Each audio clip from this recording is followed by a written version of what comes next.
It's showering.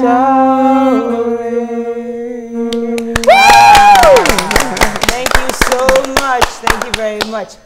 Hello, everyone. Welcome to Your Views, another exciting episode on the program today. Happy Independence Day. We had a fantastic Independence weekend. Ladies, you can have your seats. So, I have my lovely co-host here with me. So, Jumi, these are our t-shirts that they gave us. Who gave us the t-shirts then? I have no idea. Oh, good. Anyway, some nice person sent us t-shirts to Tejiri Emore. Actually, I want to say thank you to Tejiri Emore for that wonderful rendition of the national anthem. Thank you very much, Tejiri. Going back to the person that gave us, thank you so much for the lovely t-shirts. Jumaka couldn't fit into hers. Yeah. I guess I put on a little weight. No, I think they made it too small. But Tokwe couldn't fit into. I couldn't fit into mine too. Thank you, though. It looked I nice. Squeezed into my own. Like squeezed. I had to put a jacket so you don't see the squeeze. So obviously the guy was working with the size 10 goal. The size 10 goal. And it was only Uwa that I met the size 10 goal. And the other was the dress. I like the idea for even dress. Actually, Yeah, it's so beautiful. Suits you perfectly. I'm a size 10. This must be a size 8. It's just a little small. Oh, we had a very beautiful weekend. Fantastic. Look, this October, me on fire. Bam, bam, bam. We must take back our country. Yes. Peter Obi is trending in your head. Everybody, Peter Obi for president, man. Well, first and foremost, I must congratulate Mr. Lukman Musa, director of Your View, and this morning, who had fidal prayers for his mom on Saturday. I wore your gele to church yesterday, Mr. Lukman, but God bless you, Mama Dao. Talking about the gele, I wore the gele on Saturday, but I went to the Ilaro. Then on Sunday, I wore the same gele. To church. Thanks for that. That gele was point. I just carry like this. Church. I mean, 2 days. I mean, you pray for the past of 2 days straight. Yes, so how are you doing? How's your weekend? Fantastic. We had the cancer walk, and that was oh my true. goodness, it was amazing. You know, I could not believe we were jumping. The guy was asking, are you sure you didn't take something this morning? There was so much energy, and we had the cancer talk. It was really nice. It was really nice. And also, my sister's birthday was yesterday. She was she's October 2nd, so her birthday. And so I called her off, you know, just to wish her in the spirit of. But the one in France? No, the one in the UK. So for me, I think for me this October is a fantastic month. I'm glad. It's a fantastic month because I am beginning to see what I want Nigeria to look like. True. I'm beginning to see people come out to talk about what Nigeria should be. True. Okay. And I cannot wait for our discussion during the hot topics. All right. Auntie, how was your weekend? My weekend was a stressful. I was trying to distress because I went to Akure and Ijare, like close to Owo. Surprisingly, the hotel that I was lodging in Akure, they were watching our show. So thank you. Shout out to all of you in Akure and those watching from every part of Nigeria. I was shocked. The man recognized me immediately, saw me. And we must appreciate that. I thank God for Johnny Mercy. The road wasn't as bad as I thought it would be, you know, apart from the Ibadan to Lagos stretch. And I must say, they have began working. You know, when the president was talking on Saturday, I was thinking, yeah. They're already working. Drove by, honestly, I saw Julius Berger all over that stretch. I mean, there were detours here, go this way, but they've gone back to work. Yeah, so I'm really optimistic about that. This Nigeria is going to turn around. And though I'm a hailer, I will continue to be a hailer. I will continue to be a whalers hailer. are nodding their head. It's okay.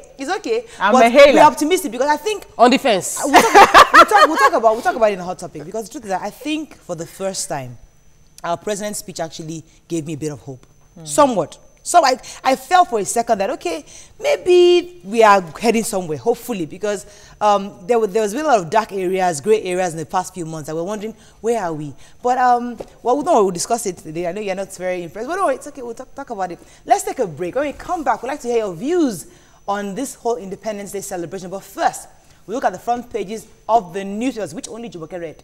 Stay with us. We'll be right back.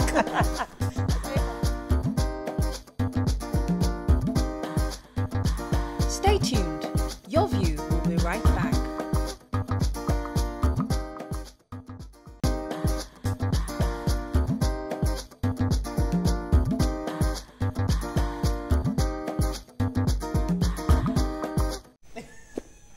Welcome back. All right, let's start with Punch. Let's see. Alleged 19 billion naira fraud. Ex-governor Sylvia reclaims 48 houses from EFCC. Picture here of Anglican priest marks independence at rubbish dump on Owerri Street. Okay, now money heads Federal Government Electoral Law Review Committee. Rangers break 32-year jinx, win Nigerian Premier League. Fantastic. Lagos sex worker sells 2-year-old daughter. Makarfi Sheriff agree on 24-member negotiation panel. Fayose Aregbesola disagree on sale of national assets. Diplomatic row blooms as Turkey arrests Nigerian students. And fraud. Federal government may file charges against ex-governors in October. All right, as I said earlier, when it was didn't read the papers, they were in the celebration. I heard over so the radio. So Jumoke and Uba. The major headline is very interesting, but let us start with the human angle story. Grace Onome, she sold her 2-year-old daughter, Zainab, with the aid of 4 accomplices. The police were tipped off. She lives in Badagry and she was arrested, you know, alongside her accomplices. Zainab hasn't been found. We hope that she'll be found very soon. Moving straight on to the Turkey news. Did you listen to that? I listened to that over the radio, and from the reports they said some of the Nigerian students that are in Turkey, they have been they repatriated. So one of the girl, I can't remember her name now, she was saying that as soon as she got to the airport, they asked her who she was and I think who her father was or something funny like that. And you know, from the airport there, she's returning. They returned her back to Nigeria. They didn't state why, you know. And she's a student. I think she's in is it 300 level or something. So we need to understand what is going on there. If somebody has paid school fees for that long, all of a sudden you switch, it needs to be checked. You said the headline was major Very for you. interesting. Ex-governor Sylvia reclaims 48 houses from EFCC. What is that? What was now, that about? between 2000, EFCC arraigned him in court for 50-count charges of fraud for 19.2 billion, while he was governor of Bayelsa between 2007 and 2011. Right. They took him to 3 federal high courts in Abuja, and the 3 courts threw out the EFCC's case, saying that they abused court processes. Now, his 48 houses seized in Abuja, he has reclaimed all of them. The EFCC is now saying because the court threw out those cases and he has reclaimed his houses, he can actually sell them. So it's not that he didn't steal. It's that the EFCC did not do their own work properly. And all right. And so those houses, some of those houses have already been rented out. out. Some of the houses that even had the EFCC written boldly, taken over by EFCC, that they have painted on it. They've cleaned it out, yes. Let's move on very quickly to The Nation. $15 billion arms cash. Judges in trouble over stipends. Pictures here. Rangers win Premier League 32 years after. That's we should clap for them now. Well done. Banks reject checks for savings account deposits. And $1 million laundering. Panel member faces trial November 7th. Who read this? Nobody read that. I did. $15 billion. Which one? No, I read the major headline. The $15 million dollars. Billion, actually. Billion dollars arms deal. The EFCC has received 20 petitions that judges during the last administration were receiving monthly stipends from that account, from the Office of the National Security Advisor. So they're investigating these judges for the monies received. Oh, wow. I have been monitoring the EFCC for a bit now, and I understand that, you see, it is most of these corruption cases, or some of these corruption cases, it's some cabal that have some form of interest that really, so it's not like it is cutting across everybody. It's cutting across everybody. It is, you know, if there's a particular seat that they have their eyes on, they just go after that seat. And it should not be when it comes to fighting crimes. So that's why I want the president to look beyond just saying that, let us see that even in the process of trying to curb corruption, it cuts across everybody. Everybody's neutral. PDP. Okay. Moving on quickly to Daily Sun. Oyegu moves to neutralize Tinubu. Meets Atiku, awaits meeting with Buhari. Party's chieftains call for chairs probe. Aregbesola Fayose disagree over asset sale. Again, Atiku supports restructuring, canvasses more power resources for states. Recession, Senate opts for assets concession. TARG remains worst Nigerian governor. Ukasonya APC says that. And finally, celebration galore as Rangers officially clinch National League trophy. I want to talk about the Aregbesola Fayose disagreeing over sale of assets. The rule is that Aregbesola supports the sale of national assets to liquidate fund for the economy, to boost the economy. And Fayose says that it's a reactionary solution, that it is not a long-term solution, because that the economy would always go through, at a point in time, there would always be recession. So if you react and sell your assets when there is recession now, what if the next few years another recession comes up? What do? And that as long as we do not block the loopholes within the government, we should not focus on sale of national assets. It's totally against it. Aregbesola is for it. But I watched OBJ, I think it was last week, he was saying that he's not against selling. He actually agrees to sell, but don't sell to private people. Sell to the public. Make these PLC where everybody owns shares. A stake. Yeah, we're all stakeholders in these public assets. So that was Obasanjo's views, and he just felt that he didn't want it to go back to this group of cabal, this group of friends, man people. You see, I listened to my pastor preach, and I've always said it, that the truth is that, Mariah, for us to move ahead in this country, we have to have that place where everybody has equality to play. Because if we have not grown to that part of equality, there's no way we would grow as a nation. So they say they want to sell national assets. Do you have the money, for instance, if you're interested in solving educational problems? No, when they put it on PLC. No, I'm saying, you see, that's why I totally agree with putting it as a public this thing. Because you see, it is not about selling it. It's about the transparency of how this, when the revenue comes, how they would monitor and manage these things. Okay, so everybody has a stake in it. If you give me the room to thrive, I would grow. Not just you just empower a few people. Okay, let's move on to Vanguard. Buhari's comment tears Niger Delta leaders apart. Why Senate opposed asset sale by Ndume? Recession, Fayose Aregbesola bicker over sale of national assets. Nnamani heads Buhari's electoral reform panel.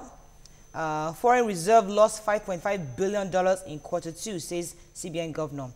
We have to move on very quickly. I want to talk about the reform panel because democracy thrives on a very clear process of election. So now the president has set up a new committee, 24-man committee, to oversee the review of our electoral process. And it's been head by the former Senate President, Ken Nnamani, and we're hoping that they should ensure they put in electronic voting. That is what we're looking forward to.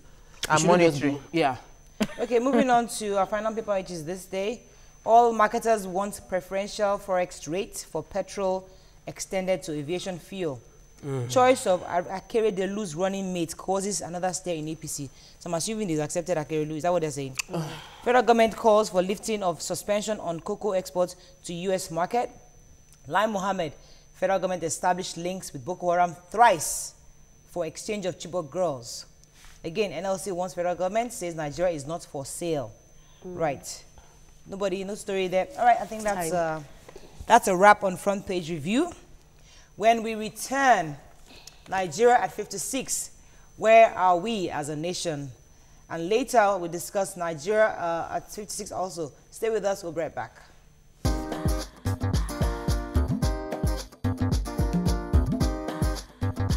Stay tuned. Your View will be right back.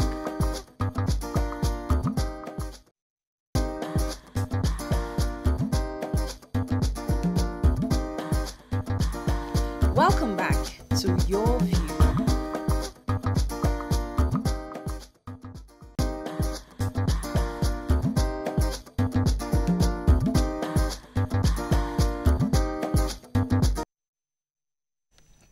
Welcome back. Nigeria marked its 56th anniversary on Saturday, and many countries marking the anniversary should be a time to reflect on the past year's successes, failures, losses, and gains in order to reposition and re-strategize for better and more desirable future results. However, some believe maybe there isn't so much to be excited about this independence celebration because it coincides with the period of recession, inflation, and economic challenges. So we ask, with the current state of the nation, where are we? What are your thoughts? We'd like to hear our viewers' thoughts on the state of the nation as of today. You can call us on 070-8066-8014. You can tweet to us at TVC Connect. Please hashtag YourViewTVC so we can read your tweets. All right, so ladies, the state of the nation, we've heard Peter Obi speak over the weekend at the platform. We heard Olisa speak. We heard so many speakers, and even our president with his 50-point agenda speech. And also even our Lagos State governor gave his own. So there were lots of speeches this weekend. What's your summation of these speeches? What are your thoughts on the state of the nation, and what do you think? Let me start with Jumoke. Let me start with Jumoke. As a wheeler. Yes, as a wheeler. Let me hear you. I listened and I read the president's speech. Forgive me. Amongst many other things, I saw him talk about how we had conquered Boko Haram. I picked out that by 2018, that there will be excess of rice in Nigeria, that we should not worry.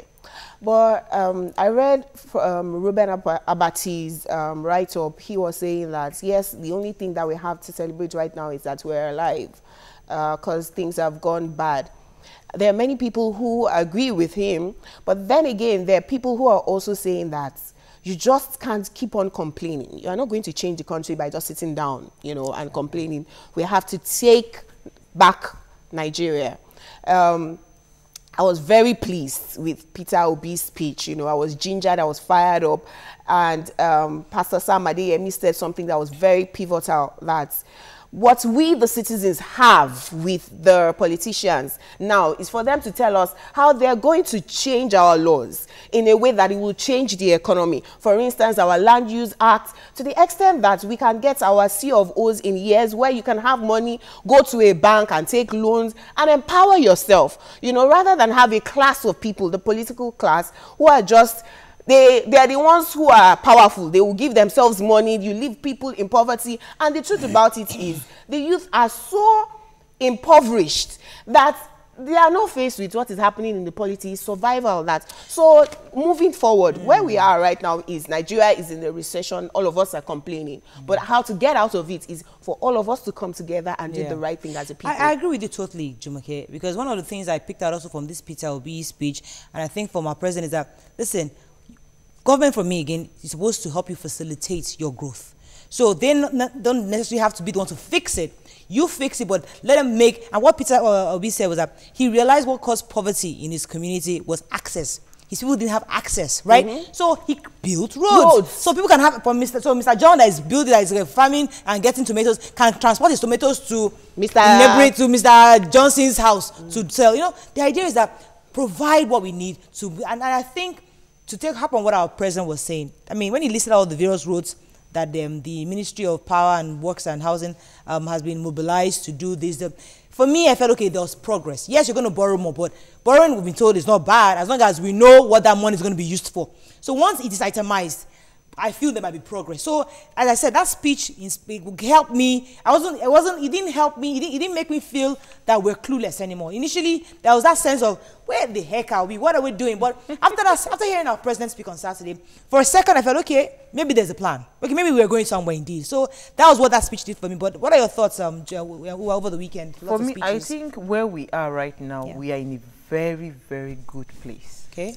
Because, you see, until we are very uncomfortable as a people, nothing will change. You know, the previous years we've been patching and managing. You know, when you're patching and managing things, you know, it seems like, okay, it's working, but it's not working. I realized that even in my business, it had to take me to that place where I say, oh my God, is this what has been happening? Now I'm seeing a flip, I'm seeing changes. That is why I am excited about what is happening. Because if things did not get this bad, Nigerians will not wake up to reality to take back our nation. Now, what Peter Obi said for me, when I watched him, I saw servant leadership. I saw someone that was ready, you know, to serve. The truth is that we need to question the character of every individual would elect from the local government level all the way to the federal government level. Yes. It is not a function of whether the person has been there for years. No. Now we need to be asking the right questions. Like, how would we preach a law that will bridge the gap? The poverty gap in this country is too wide. And that is why people don't have things to say. He was saying something, not Peter Obi, the other guy that spoke at the platform, the journalist from this day, I can't remember his name now. He was saying that if you check Singapore, their history of how they revamped their economy. Go and read. He was reading out all the credentials of all their ministers. First-class graduate in Stanford, Massachusetts, all the Ivy League universities, all first class graduates. That when they came together, they changed the economy of Singapore. And that is what we need. We cannot be folding our hands and be saying, oh, we are educationists, blah, blah, blah. We are politicians. No, and leave it for people that are thugs, that they don't even understand what the economy is, to go into politics. So right now, for us to even take back our nation, we need to say, okay, we are going to be part of the people that decide what the politics is in Nigeria. And I want to harp on something that, because Jumoke has always said it on this table, that, okay, you're telling us to cut. Let us see, how are you yourself cutting costs? And I think that's what Peter brought out for it, how he cut down spending his own. So the same thing we want to see replicated across board. Tell us, if you're telling us to tighten our pockets, yes, we have tightened it. How are you tightening yours? So all these fleet of cars we are seeing, all these First Lady budget XYZ, let us see you cut it off first. Before we now say, okay, yes, you are taking the bull by the horn. But Tope, let me hear your thoughts on generally all the speeches that we have. You took the words from my mouth, because I wrote selfless leadership. And I think that when we want a change in our environment, the change we desire in our environment can only happen when we are encouraged by seeing our leaders exemplify that change they want us to portray in our own lives. So she spoke about being uncomfortable. But I beg to differ, because Nigerians are uncomfortable. Our leaders are not uncomfortable. Bam. You see them driving in their convoys. That's all. So if it takes uncomfortability for you to bring that change, I'm not hopeful at what I'm seeing, because they are not uncomfortable. Okay. Our leaders are still living large. Our leaders are still flying. All their children are still getting their education abroad. We are not so uncomfortable that we're forced to make things work. For growth to happen within this country, we need to change our educational sector. You can question the government because you are educated, but that person that is going to public school, primary, secondary school, is hopeful that they gave me one small bag of rice. I will vote for them. So when we improve education, we will simply question the government. Wait, hang in there. Let me after this call from Laja, but I don't want us to. We know the problems. Everybody knows education, light, railroad. We all know the problems. I don't want to reiterate the problems. Are you going somewhere? Let me take Laja. He's been on holding for a while. Laja Martins, are you still there? Yes, I am. Please, go ahead. Thanks for calling. Go ahead, please. Yes, I am here. Go ahead. Good morning and happy independence. Good morning, sir. To you all. Yes, sir. Yes, I am. What I want to see in this country, is a change in the institutions. We must have strong institutions. I'm speaking. We must have strong institutions in this country. If we don't have strong institutions in this country, we are deceiving ourselves. We just have strong individuals. That is not what we want in this country. Thank you. What we want is strong institutions. Institutions that will handle situations properly. And all this constitution and things like that, we want our police to be neutral. We want our electoral something to be strong and electronic voting coming in. We want the population properly done so that everything can be on population, how big you are. You cannot imagine Lagos State arming less, much less, with 20 local governments. You cannot imagine it. And all these states in the north having 30, 40. We must have equity, strong institutions. All right. Please, let us work towards this. Thank you very much, Mr. Martins. Let me let Tope finish the point you're trying to make. The thing is, educated minds would be the change of our country. You mentioned Singapore and how the fact that only the first class holders, right a few minutes before our show, on Breakfast Show, a politician was saying the fact that, oh, we're bringing in technocrats, we're not bringing politicians. That's what's making things scatter. As long as we have selfish interest ruling the country, we will not get to where we're going to. As a people, we should start planning. Way forward, start planning from now. Focus on 2019. What do you want? Join a political party. Because if you are not in the primaries of that party, you cannot determine who becomes the governor of your state. You need to become a delegate and be active. Take ownership of your community in such a way that when you stand, you can command hundreds of votes within your area. Take responsibility as a people. All right. May I quickly use a practical example? Peter Obi said that when he became governor, there was a 150 million naira vote for 2 bulletproof cars for him. The judges in the state did not have cars. The permanent secretary did not have cars. He went to Pojo and bought 406, that was 3-point-something million. 3.7. He negotiated it to 3 million, bought 50 cars. So all the judges and permanent secretaries had cars, and then he kept 10 for government. When Mark Zuckerberg came to Nigeria and then went to Kenya, they compared the Nigerian Minister of ICT to the Kenyan counterpart. He, Ivy League schools won, then he had experience, he had created different companies in ICT, he was hands-on. But our own minister, the only thing they reeled out, he was politician from 1970-something, 1979, 1983. So politician, he had nothing to do with ICT. The change must start from the top. Yes. Understand where we are going. Let's take a quick break. Oh, Mariah. When we come back, we'll continue this conversation with a guest. Stay with us, we'll be right back.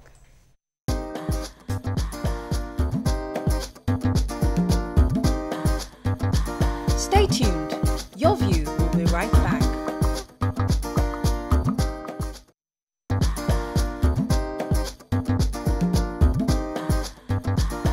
Welcome back to Your View. Welcome back. Now, despite the increasing hopelessness and confusion occasioned by the present economic recession in the country, Independence Day enables all of us to reflect on the enormous challenges facing the country. It also points towards the future and hope for a better Nigeria. So we ask, is there still hope? Joining us on the show is the development economist and a policy analyst, Mr. Joe Femi Dagunro. Welcome to the show, sir. Thank you so much. Good to be here. Yeah, so you've been listening to us speak earlier about all the various speeches, what needs to be done, how do we move Nigeria forward. What are your thoughts on the state of the nation, sir? And is there hope? Well, I think, first of all, we have to thank God that we are alive to even sit down and be able to, that's one thing. 56 years is a long time. Whether we have achieved a lot is another thing, but I have a mixed feeling about the whole thing. First of all, I want to say, express my sympathy to the families of those men and women in the military that have lost their lives. They've lost their lives through carelessness and because some bunch of people are thieves, they are greedy, they are senseless, and they have no human feelings. How will you send somebody to take a flight when you know that the jet is not good and because you want to steal that money or the money has been stolen?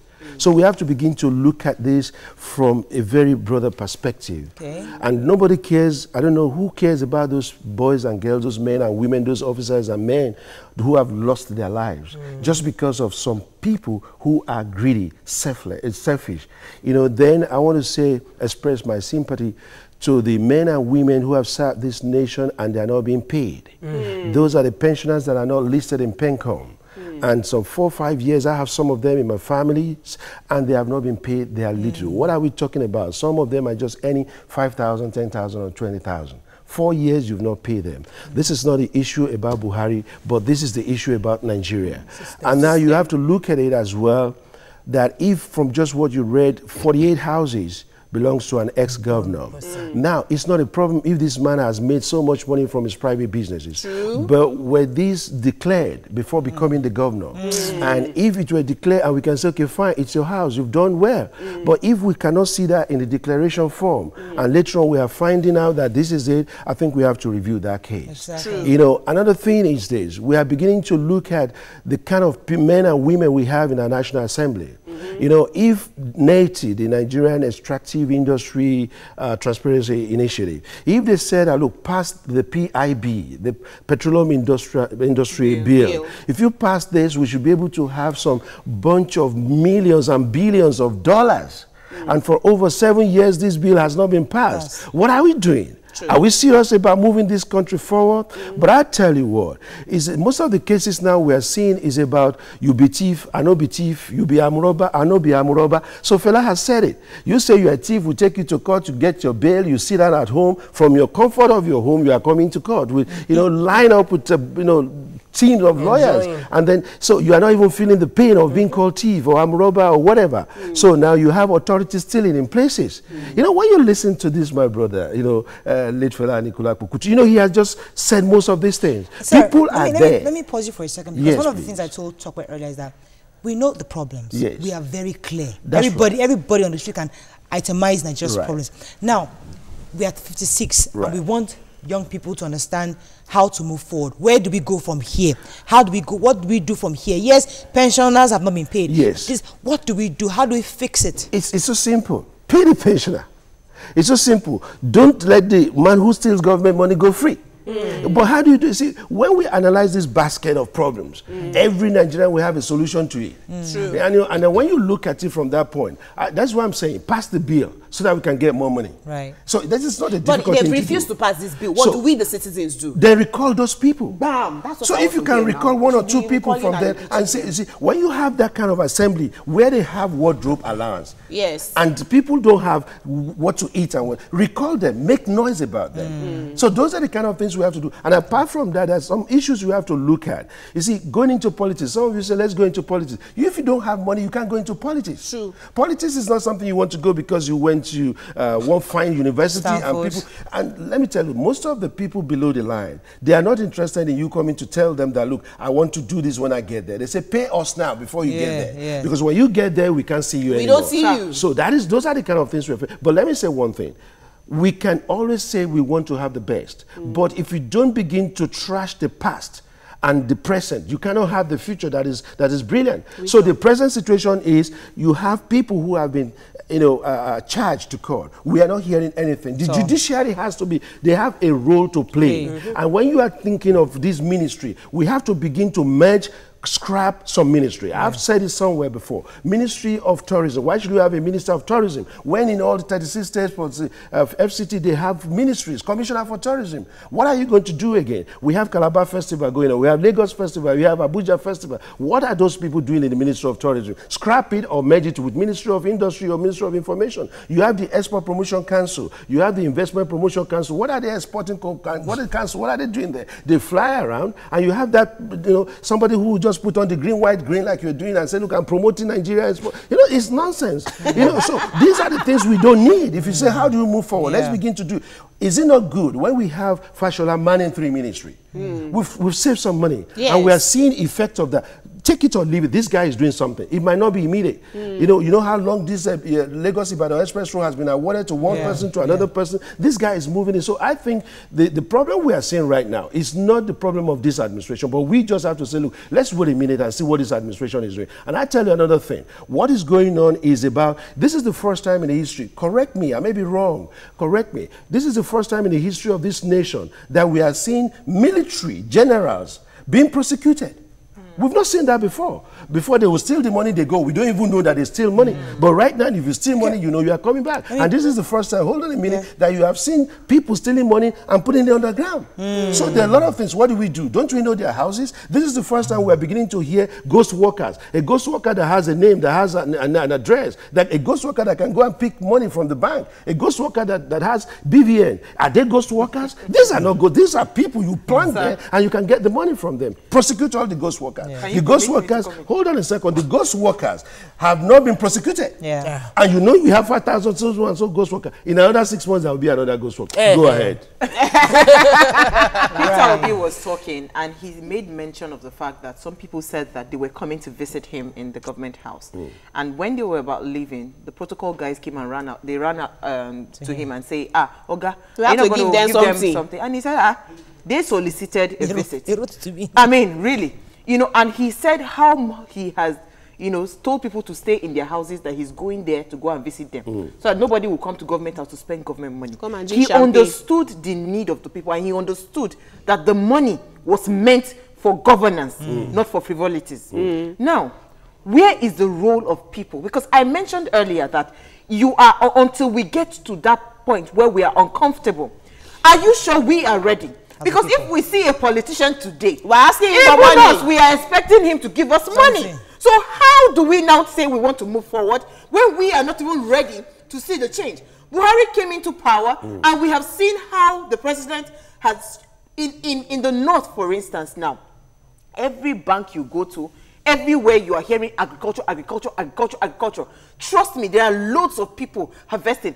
An aunt of mine was telling me how many thousands of tubers of yams that she just harvested. People are working seriously, and they are going back into a Greek. You know, but you are seeing it because you're not seeing that stipends you normally used to get. You said it's not working. So where is the role of the citizens of Nigeria, even in this change that we're clamoring for? Exactly. You see, like I said, if you go to that village where you were born and say, look, I want to be the local government chairman, they say, how much you get for us? Yes, sir. Thank you. And that is the issue. You see, everybody thinks you have to give me something before I will vote for you. And it has been the tradition. Now, if you go back and say, look, I'm different, I'm not going to do that, you won't get the votes. It's just as clear as that. So we have to begin a kind of reorientation of our people. And it is not the people that you have the 70 or the 50 or the 60, it's the millennials. The millennials have to understand that, listen, I don't need your money. If you mess around with me, I can use my social media to mess you up as well. So the focus has to be more on the millennials. And the millennials will begin to take it down. Because those who are born in the year 2000, they will be 2018, so they have a role to play. And the game will change if we begin to have an orientation program that will not make them feel, listen, you need to give me. How much do they give them? You give them a T-shirt and a face cap with 1,000 or something. People will do it. So, I mean, we have to begin to look at I know you can't answer before the break, but I wanted to say something, because I've always on this platform said that what can a person do? Like, we should take ownership and stop blaming the leaders. But when you have a small business that the leader decides, the community said because it's illegal structure, they break down your business. Somebody comes from power agency and say that you show a bill that you have paid. My air lady had a bill showing I've paid, I'm in credit. They still cut off our power supply. So there is a part of the government. And we've seen how one person in leadership in the state, that is Peter Obi, by his own veto power and his decision, cut off some excesses, reused money allocated to him for personal use for the betterment of the community. What do you think is the role of our president? How do you think he should have managed the situation as an individual, knowing I can't control the assembly, I can't control my ministers, but what can I do with the resources that have been allocated to me at this position? I'll let you answer that after this short break. Cool. Stay with us, we'll be right back.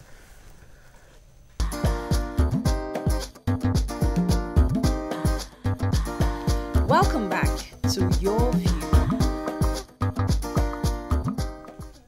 Welcome back. Now, so earlier we asked what individuals can do, but Tokwe then asked what should the role of the president, what can he do to show that we're actually looking for this change? I think Tokwe is trying to get the fact from me that, listen, the president said, look, the fleet of aircrafts that we have, we're going to reduce the numbers of all these aircraft. We've not seen that done. Yes, I think there's need for us to do that. We should be able to take the word of our president. I don't know the exact word he used or how he framed it, that, you know, I'm not going to support these wastages and all that. Yes, I think it's something we don't need such numbers of aircrafts in a presidential fleet, especially now that we're going through a lot of problems in this country. I think that is one thing we should be able to hold our president responsible. If he had said that and we had that clearly, we should hold him responsible, and we can hold his spokesperson and whoever responsible for that as well. Feeding Yes. in Aso Rock, because, you know, we must almost go back to Peter Obi.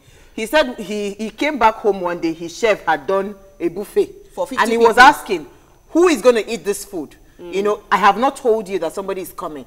I don't know the current budget right now for feeding in Aso Rock. 1.7 billion, You know, but is that a realistic? No, because, I mean, it is a crazy bill that you have that kind of budget for feeding. A selfless leader would use that to buy bags of rice. You see, the thing, what I expect, Pause. I was a hailer. I campaigned actively for this government. Do you understand? And I am one that will proudly say that I have switched. I'm on the fence right now and looking at this government and I'm wondering, really, should you have done this? Because there's some little things. But there are little things that could have been done that would have won people over. Let me take this call. Wisdom, are you still there? Sorry, I lost that call. Okay. Really we have hospitals, Morayo. There's an hospital. Hang in there. I think what I'm hearing from what you're saying is that we want our leaders to change. We need practical steps. Yes. You see, let's take it from that practicability. We have to see that if you have this budget for 1.7 billion, you see, first of all, I don't know, we don't have audits in this country. And if we have, we're not hearing about the transparency of our audit. We don't know how many roads do we have to repair? How many hospitals do we have to repair? If we have the audit and we have to begin to, even when you say you want to sell this, you want to sell that, what is the audit? When have we carried out this audit? And it is when we know that we carried out. You are mentioning something about feeding the people as well. You see, when this budget was passed, I said it categorically, this is a budget cannot be financed with what we have, and it's expansionary budget. And that means when you have an expansionary budget, you have to find money elsewhere. We initially, when the IMF woman came, we said, oh, no, we don't want money. We don't want to borrow. Yes, so now we see that we need money. And then the system now is the country is not really in a good shape. Sorry, they let don't me pause support you for us. a second. This lady has been holding on. Oluwatosin from Mishaga, are you still there? Yes, I'm still there. Please, go ahead. Thanks for calling. Good morning now. Good morning. Good morning. I love you ladies. Thank you. You are making us proud. Thank you. And more grace and anointing to your elbows. Amen. Particularly to Morayo and Tope. I am Taiwo. That's my middle name. Right. So you are my mother. So, to the issue of the day. Now, I want to appreciate the gentleman there in your midst because he has said it all.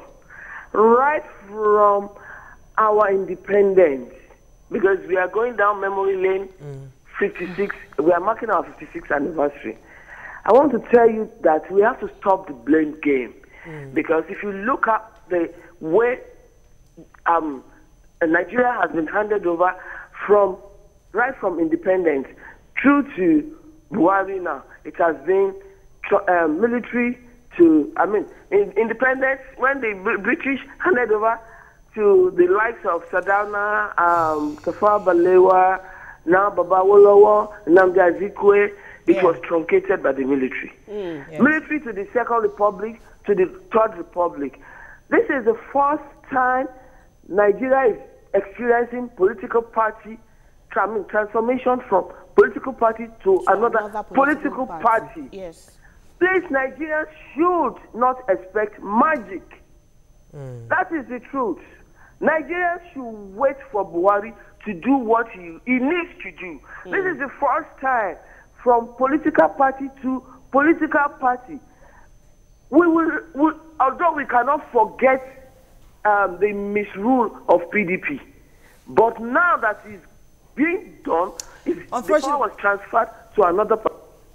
Thanks, Tosin. Thank you very much. I have a question, and I'm going to start from where Tosin stopped, where she said that Nigerians should allow Buhari. Our budget for 2015 was 5 trillion. Our budget for 2016 is 6 trillion. And from the beginning, they knew that we didn't have the money, and we couldn't even make it from sales of oil. They were already saying that we're going to borrow maybe internally about 2.2 trillion. Now, why didn't we cut down on our budget? Because most of it is recurrent. But moving forward, the youth who are supposed to take the role of leadership in future, we have been uneducated or ill-educated to the extent that you're fighting for survival. You can't even, how am I going to think of going into politics, as passionate as I am, when I don't have billions in my accounts, when I don't have even the resources? My father's house, I can't take it, you know, to the bank to get a loan. Yes, I tell you what, you see, you can begin to look at it. Take example from Germany. There's some, young men and women, they call themselves pirates. They don't really have that money. But they gather themselves together and say, listen, if this is what is going on, this is what we're going to do. And they started, you see, one thing we have to understand about politics, you don't start politics and say you want to become the governor, you want to become the president. Start from your local government. Yes? You see, most people don't want to become councillor. And then if you don't want to become a councillor, where do you have that money? You know, here it is where you say 50-year-old is too old to be a chairman of a local government or whatever. So these guys, they started, and before you know it, they got Hamburg, they got got Cologne, they got so many, and from there they got to the National National Assembly, what you call National Assembly. So what we have to begin to do is to look at technology. We don't have some policies to guide us. True. Policies have to be policies. Just a second. You see, the thing is this: we have to have technological policies. You see, like what somebody was saying, that when you put somebody who doesn't have the idea of what is this ICT, talking about it. You see, this is the only country where you have your domain name being registered for about 17,000 or whatever, the .ng domain, I mean, as your domain name. So you cannot continue to do that. You know, then people are now registering .com, which is cheaper, like 4,000. So until when we begin to have people that knows about this policy, technology policy, it is not only farming. Let's take just quickly say something. When you say start from grassroots, right? All of us here, okay, it's only Moriah that's the location. I am from Edo State. Right. Tokpa is from wherever. Ogun. You are from Osun State. Yes. Tokpa is Ogun State. Yes. Now, if we want to go into local government, what's it called? State Politics, of origin. Yes. they will tell you to fill your state of origin. No, that does not work in Lagos State. You have seen somebody file a case from, what's it called? Kogi State. You cannot say that categorically for a fact. Wait a minute. We have somebody from what's it called? Ojo area who's in the House of... Why can't we expunge it first? We even have an Igbo representative from Lagos State. We do in Lagos. We are looking beyond Lagos. Let's take tweets, please. The statistics to Prince measure... Oji Samuel says, Nigeria at 56, the future is in shambles. People are suffering and Buhari is not doing nothing. Which way Nigeria? Ambition says, they budgeted millions for healthcare and yet PMB couldn't treat his ear in Nigeria. Right. They're not showing examples. Yes. Taiwo says, your guest is really doing a great job over there. He has said it all. Government officials need to cut their costs. Muisi says, your guest nailed it. And Jumoke, you need to wail so Buhari will sell off those fleet of jets in Aso Villa. Tokwe, I'm with you. Akitayo says, the recording of Peter Obi's speech at the platform should be made available to all the governor of 36 states. All Nigerians. Ofog says, no ruler should tell me about change begins with me when he's not ready to lead the way to that change. I think one of the things, hold on there, one of the things we have to begin to see is this. When you pay someone 18,000 naira, and the guy has to pay from that 18,000, he has to pay tax from that, and he goes on maybe with about 12,000 naira. Transportation. So he pays the room rent about 7,000 naira. The guy is left with about 5,000. How is that guy going to? So some people who are being paid lesser than this amount of money, don't tax them. Number one, you begin to bring joy into the people's house. And you know, a man who is married with 2 kids or 3 kids and you are paying him 18,000 is nonsense, you know. But then you say there's no money and this man sees you and your wife as first lady, as first whatever. 1.7 billion so for this feeding is only. crazy. We have to begin to look at such things. But what we have to do is this. Let's come together. Let's use the social media. Sometimes you have to go beyond that and begin to use the social media. This is why you need the millennials. This is why these people, they don't want to be exposed. And the moment you expose them, you are getting some facts. Get yourself together. Joe, Facebook is not for selfie. Unfortunately, that's all we can say. Thank you very much. Facebook is not for Obviously, selfie. Peter Obi was really trending this week. Yes. And we have to make it trend. Peter Obi But don't forget, his predecessor is doing something as well. Oh yeah, of course. Obiano has said that's because Peter Obi built an institution. Institution. Same thing in Lagos State. Institution was built. Look at Lagos State. They have a 25 years development plan. Yes, they're still doing it. that's what I'm saying. That's the institution we're talking about. Once you build the institution, people can then build on it. So we have in Lagos, we have in Anambra. Peter Obi for president. That's all. Somebody for president too. for president too. All right, that's all we can take on the show. I hope you had a great time as we did. See you tomorrow. Take care. Bye-bye. Nice show.